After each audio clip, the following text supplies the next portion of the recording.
ओम शांति।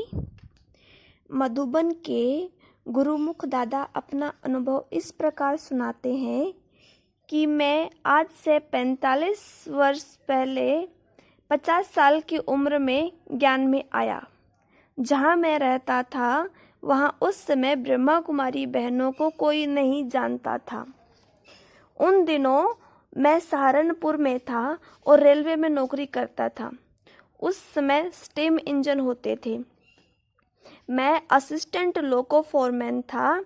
वहाँ मेरा एक मामा था। वह बहुत बड़ा आदमी था और कॉन्ट्रैक्टर था। उसका संबंध अंग्रेजों के साथ था। उसकी एक लड़की थी। शादी के 6 मास के बाद उसका पति मर गया तो मामा जी ने सहारनपुर में एक मकान बनाकर वहाँ उसको रखा। वह बहन बहुत दुखी थी क्योंकि जब उसका पति मरा था उस समय उसके पेट में बच्चा था। इस कारण उस बच्चे के भविष्य का भी सवाल था। जब वह बहुत दुखी थी तो उसने वहाँ के ब्रह्मा कुमारी सेंटर पर जाना शुरू किया। उस समय सेंटर नया नया खुला था। वहाँ जाने से उसको बहुत आनंद मिला। दुख दूर होता गया। उस बहन को इतना अच्छा लगा कि उसने अपने मकान का ऊपर वाला सारा हिस्सा ब्रह्मा कुमारियों को दे दिया। मैं रेलवे कॉलोनी में रहता था। कभी कभी मैं उसके घर जाया करता था। जब भी मैं उससे मिलने जाता था तब वह कहती थी कि भाई साहब आप यह ज्ञान सुनो, सुन के तो देखो, बहुत अच्छा है। मैं सुना अनसुना करके चला जाता था। इस प्रकार 2 साल तक वह मुझे कहती रही और मैं उसकी बात ऐसे ही टालता रहा। वहाँ आश्रम पर एक बार बाबा आए। सुबह 10 बजे का वक्त था।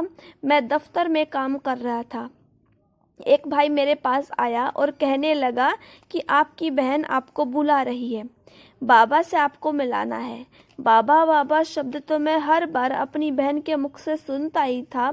मुझे कुछ खास नहीं लगा। एक कान से सुन दूसरे कान से निकाल दिया और मैं अपने काम में लग गया। पौने घंटे के बाद एक भाई आया। मेरा पद ऐसा था कि मेरे दफ्तर में मेरी अनुमति बगैर कोई अंदर नहीं आ सकता था। लेकिन ये ब्रह्मा कुमार भाई सीधा मेरे पास आया और कहने लगा, अरे साहब आप यहाँ बैठे हो, आपकी बहन आपको बुला रही है, आपको बाबा से मिलाना है। उसकी बात सुनकर मैं हैरान हो गया कि ये क्या कह रहा है। मेरी ऑफिस में मेरी इजाज़त के बिना अंदर आकर इतना निडर होकर कह रहा है। मैंने कहा ठीक है आऊँगा। उसने कहा चलो चलो अभी उठो। मैंने सोचा अरे ये तो कमाल का आदमी है, मुझे इतने अधिकार से कह रहा है। फिर मैं उठा और उसके साथ चल पड़ा। जब मैं वहाँ गया तब बाबा बच्चों से मिल रहा था। मैं खड़ा देख रहा था। हॉल में बाबा के चारों तरफ बहुत भाई बहनें बैठे हुए थे। बाबा उनको ऐसे प्यार करता था जैसे बाप अपने सगे बच्चों से करता है। उनको गोद में भी लेता था। मैं ज्ञान में नहीं था ना, इसलिए वह दृश्य देख मुझे बहुत गुस्सा आया, नफरत आई कि ये बाबा क्या कर रहा है। मैं दूर दरवाजे के पास ही खड़ा था। मुझे नज़दीक नहीं बुलाया गया। बाबा सबसे मिल चुके थे, फिर भी मुझे नहीं बुलाया। बाद में मेरी बहन हाथ पकड़कर बाबा का मेरे पास सामने लाकर खड़ा कर दिया। वह बाबा से मेरा परिचय कराने लगी कि बाबा ये मेरी बुआ का लड़का है, वो करता है, यह करता है आदि। उसके बाद बाबा ने मेरी तरफ देखा और चला गया। मेरे से कुछ नहीं बोला। 4-5 फुट आगे चला गया और वहां जाकर रुक गया। फिर मुड़कर वापस आ गया। आकर मुझे देखने लगा। मैं भी बाबा को देखता रहा। जैसे सामान्य रूप से एक व्यक्ति दूसरे को देखता है तो दूसरा भी उसको देखता है। 3-4 मिनट बाबा मुझे देखता रहा। मुझे ऐसा लग रहा था कि बाबा मुझे 6 मास से देख रहा है। फिर बाबा मुड़कर मेरी बहन से कहने लगा, बच्ची ये बच्चा बहुत अच्छा है। ऐसे कहकर चले गए। बहन भी चली गई। वे दोनों चले गए तो मैं भी चला गया। दफ्तर पहुंच गया। जब मैं दफ्तर में गया तो मेरा मन एकदम बदला हुआ था। मतलब मैं बहुत अच्छी मनस्थिति में, खुशी से भरपूर मनस्थिति में आया था। उस दिन मैंने बहुत अच्छा काम किया। घर गया, खाना खाया। खाना खाने के बाद मैं 1-1.5 घंटा विश्राम करके आता हूँ, लेकिन उस दिन खाना खाकर सीधा दफ्तर गया और काम करना शुरू किया। बाबा से मिलकर उनकी दृष्टि लेकर मुझे बहुत अच्छा लगने लगा। फिर 4-5 दिन तक मैं सेवा केंद्र पर नहीं गया। फिर मुझे बहन की याद आई तो बहन के पास चला गया। वह मुझे घर के ऊपर आश्रम पर ले गई। वहाँ कोई अनुभवी बहन थी। वह मुझे ज्ञान समझाने लगी। उसकी बातें बहुत अच्छी लगने लगी। उसके बाद मेरी बहन ने कहा, आप 4-5 दिन 1-1 घंटा यहाँ पर आना। बाद में इस ज्ञान में चलना या न चलना यह आपके ऊपर है। मैंने मान लिया और 5-6 दिन जाकर ज्ञान लिया। बहनों से ज्ञान सुनने से मेरे में परिवर्तन आने लगा और मैंने रोज जाना शुरू कर दिया। लेकिन मैं ऐसा आदमी था जो खूब सिगरेट पीता था, क्लब जाकर गैम्बलिंग करता था, सब काम करता था और विकारी तो था ही। 5 बच्चे थे। रेलवे में पोस्ट अच्छी होने के कारण तनख्वाह भी बड़ी अच्छी मिलती थी।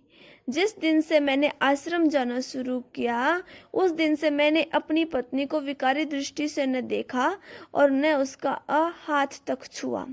पवित्र रहने के लिए मुझे किसी ने कहा नहीं, यह अपने आप मन में शुद्ध भावना आने लगी। यह सब थी ज्ञान और उन बहनों के पवित्र वाइब्रेशन की कमाल। कुछ मास के बाद मेरे भाई की लड़की की शादी थी। उस शादी में जाना ही पड़ा। वहाँ बहुत अच्छी अच्छी मिठाइयाँ आदि दे रहे थे, परंतु मैंने कुछ नहीं लिया, कुछ नहीं खाया। मुझे किसी ने नहीं बताया कि बाहर की चीज़ें नहीं खानी चाहिए। उनको मैंने कहा, मुझे फल ला दो, बस। इस तरह आश्रम पर रोज जाने लगा और मुझे बहुत सारी प्रेरणाएं आती थी। कुछ दिनों के बाद सहारनपुर से एक पार्टी मधुबन आ रही थी। उसके साथ मुझे भी भेजा गया। मधुबन आकर मैं बाबा से मिला। बाबा ने तो मुझे पहले सहारनपुर में दृष्टि दी हुई थी और कहा भी था, यह बहुत अच्छा बच्चा है। बाबा ने बहुत प्यार किया। पहले मम्मा से मिला, बाद में बाबा से। दोनों ने इतना प्यार किया कि मैं संपूर्ण बदल गया। मधुबन से जब मैं सहारनपुर आया तो मेरी बदली अंबाला हो गई और मेरा भोगी जीवन योगी जीवन में परिवर्तित हो गया। मैंने यह देखा कि बाबा जब किसी को दृष्टि देता था तब हर कोई व्यक्ति ज्ञान में चलना शुरू कर देता था, क्योंकि बाबा में शिव बाबा बैठकर डायरेक्ट काम करता था ना। जो बाबा से दृष्टि लेता था उसको ही पता नहीं पड़ता था कि मैं कहाँ हूँ, क्या कर रहा हूँ, कैसे कर रहा हूँ। वह अपने आप बदल जाता था। उसके मन, वचन, कर्म, संबंध, संपर्क में बदलाव आ जाता था। श्रेष्ठता आ जाती थी। उनके रिश्तेदार भी यह सब देखकर आश्चर्य खाते थे। इस प्रकार साकार बाबा से मिलना माना जीवन परिवर्तित होना, असुर से सुर बनना, भोगी से योगी बनना। यह अनुभव यहीं पर समाप्त होता है। ऐसे ही रोज सुनने के लिए चैनल को लाइक और सब्सक्राइब करें। ओम शांति।